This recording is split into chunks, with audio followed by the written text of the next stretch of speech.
നമസ്കാരം. Under-19 Asia cup ക്രിക്കറ്റിൽ നിരാശപ്പെടുത്തുന്ന പ്രകടനം നടത്തി യുവതാരം വൈഭവ് സൂര്യവംശി.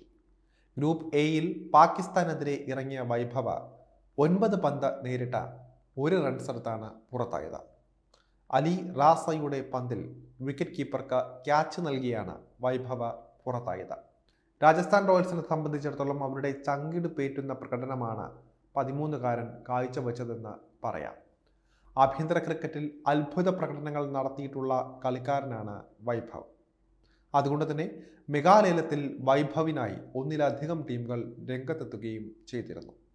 എന്നാൽ എല്ലാവരെയും മറികടന്ന് 1,10,00,000 രൂപയ്ക്ക് വൈഭവിനെ രാജസ്ഥാൻ ടീമിലേക്ക് എത്തിക്കുകയായിരുന്നു. ലേലത്തിന് പിന്നാലെയുള്ള ഏഷ്യ കപ്പിൽ വൈഭവ പ്രകടന മികവ് കാട്ടി കയ്യടി വാങ്ങും എന്നാണ് കരുതിയത്. എങ്കിലും അതിന് സാധിച്ചിട്ടില്ല എന്നത് സഞ്ജു സാംസന്റെ രാജസ്ഥാനെ ആശങ്കപ്പെടുത്തുന്ന ഒരു കാര്യമാണ്. വൈഭവ രാജസ്ഥാനിലേക്ക് എത്തിയത് സർപ്രൈസായാണ്. ഇതിനോടകം മികച്ച പ്രകടനങ്ങൾ നടത്തി വാർത്തകളിൽ ഇടം പിടിച്ച താരമായിരുന്നു വൈഭവ്. അതുകൊണ്ട് തന്നെ ലേലത്തിൽ എല്ലാ ടീമുകളും വൈഭവിനെ നോട്ടവുമിട്ടിരുന്നു. ലേലത്തിന് മുൻപ് തന്നെ രാജസ്ഥാൻ റോയൽസും ഡൽഹി ക്യാപിറ്റൽസും വൈഭവിനെ ട്രയൽസിന് ക്ഷണിച്ചിരുന്നു. നാഗ്പൂരിൽ നടന്ന ട്രയൽസിൽ ഒരു ഓവറിൽ 17 റൺസ് നേടുകയെന്ന വെല്ലുവിളിയാണ് വൈഭവിന് മുന്നിൽ വെച്ചത്. 3 സിക്സറുകളോടെ താരം ടീമുകളെ ഞെട്ടിക്കുകയായിരുന്നു. എന്നാൽ ഈ മികവ് പാകിസ്ഥാനെതിരെ കാട്ടാൻ വൈഭവിന് സാധിക്കാതെ പോയി. ഇന്ത്യ അണ്ടർ-19 ടീമിന്റെ ഓസ്ട്രേലിയക്കെതിരായ യൂത്ത് ടെസ്റ്റ് മത്സരത്തിൽ ഗംഭീര പ്രകടനത്തോടെ വൈഭവ് ഞെട്ടിച്ചിരുന്നു. 62 പന്തിൽ 104 റൺസാണ് വൈഭവ അടിച്ചെടുത്തത്. ഈ പ്രകടനവും ലേലത്തിൽ മികച്ച നേട്ടത്തിലേക്ക് എത്താൻ വൈഭവിനെ സഹായിച്ചതായിരുന്നു. എന്നാൽ ഇന്ത്യൻ ടീമിനൊപ്പം പ്രതീക്ഷയ്ക്കൊത്ത് ഉയരാൻ വൈഭവിന് സാധിക്കാതെ പോയി. പാകിസ്ഥാൻ യുവനിരയുടെ പേസ് ആക്രമണം ശക്തമായിരുന്നു. അതുകൊണ്ട് തന്നെ കരുതലോടെ കളിക്കാനായിരുന്നു വൈഭവ് ശ്രമിച്ചത്.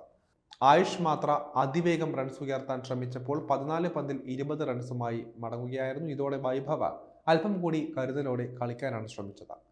9 പന്ത് നേരിട്ട താരം നിലയുറപ്പിച്ച ശേഷം ആക്രമിക്കാനാണ് തയ്യാറെടുത്തത്. എങ്കിലും പദ്ധതി പൊളിയുകയായിരുന്നു.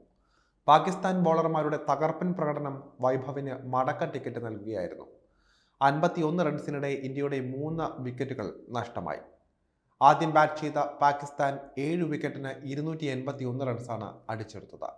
ഓപ്പണർ ഷഹ്സൈബ് ഖാന്റെ 159 റൺസും സഹ ഓപ്പണറായ ഉസ്മാൻ ഖാന്റെ പ്രകടനവുമാണ് പാകിസ്ഥാന് കരുത്തായത്. 1-ാം വിക്കറ്റിൽ 160 റൺസിന്റെ കൂട്ടുകെട്ടാണ് ഇരുവരും ചേർന്ന് സൃഷ്ടിച്ചത്. ഇന്ത്യയുടെ ബോളർമാർ പ്രതീക്ഷയ്ക്കൊത്ത് ഉയർന്നില്ല എന്നതാണ് നിരാശപ്പെടുത്തുന്ന കാര്യം.